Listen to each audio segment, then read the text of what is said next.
আসসালামাইকুম রহমতুল্লাহি ওয়া সবাই কেমন আছেন? আমি ভালো আছি আলহামদুলিল্লাহ।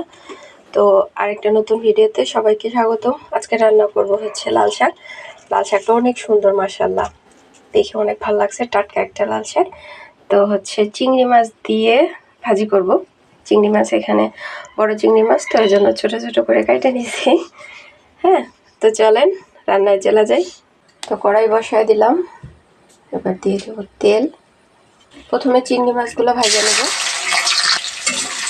চিংড়ি মাছটা আমি একটু লাল লাল করে ভাজা নেব। একটু লবণ দিয়ে দেব।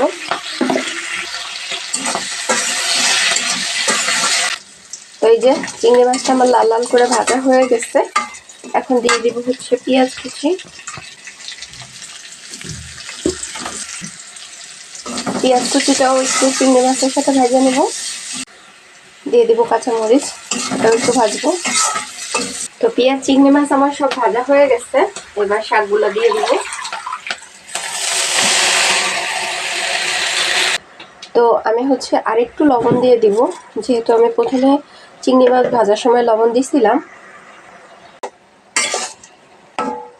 শাকটা এখন ঢাকা দিয়ে রান্না করব। ঢাকা দিয়ে দিলাম, 10 মিনিট পরে আসবো। ফিরে আসলাম 10 মিনিট পরে। শাকের কি অবস্থা, এই যে নরম হয়ে একটু হয়ে গেছে, পানিও উঠছে। এই পানিতে শাকটা সিদ্ধ হবে সুন্দর করে। তো আমি একটু নাড়া দিয়ে দিলাম, আবার ঢাকা দিয়ে রাখবো। তো চলেন দেখি শাকের কি অবস্থা।